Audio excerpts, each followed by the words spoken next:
जय श्री राम दोस्तों, राधे राधे। मैं पुष्पा उपाध्याय। जय श्री राम, राधे राधे। मैं सीमा पांडे।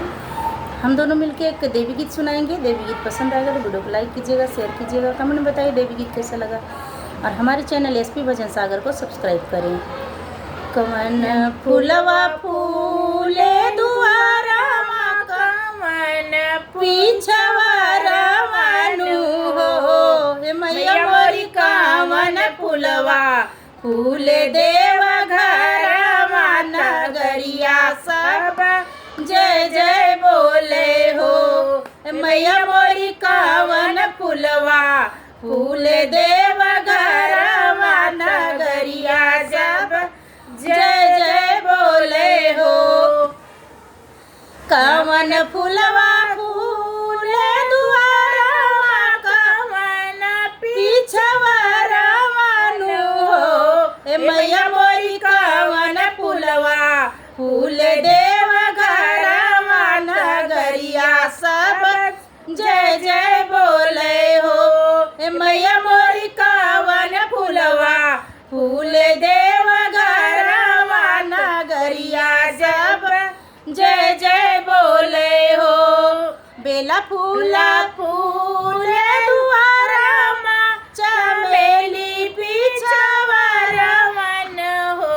बेला फूला फूल दुआरा चमेली पीछवा हो। हे मैया मोरी अड़उल फूलवा फूल देव घर मैया मोरी अड़उल फूलवा फूल देव घर नगरिया सब जय जय बोले हो। मैया मोरी अड़उल फूलवा फूल देव घर नगरिया सब जय जय बोले हो। के करा के भावे लायली फूलवा के करा चमेली फूलवा हो। मैया मोरी के करा के भावे अड़उलवा नगरिया सब जय जय बोले हो। हे मैया मोरी के करा के भावे अड़उलवा नगरिया सब जय जय बोले हो। काली माई के भावे गईलिया भगवती माई के चमेलिया हो।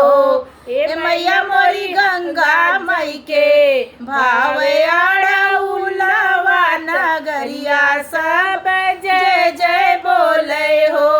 हे मैया मोरी गंगा मैया भावे अड़उलवा नगरिया सब जय जय बोले हो। कामन फूलवा फूल दुआरा कवन पीछवा हो। हे मैया मोरी कावन फूलवा फूल देव घर नगरिया सब जय जय बोले हो। मैया मोरी कावन फूलवा फूल देव घर नगरिया सब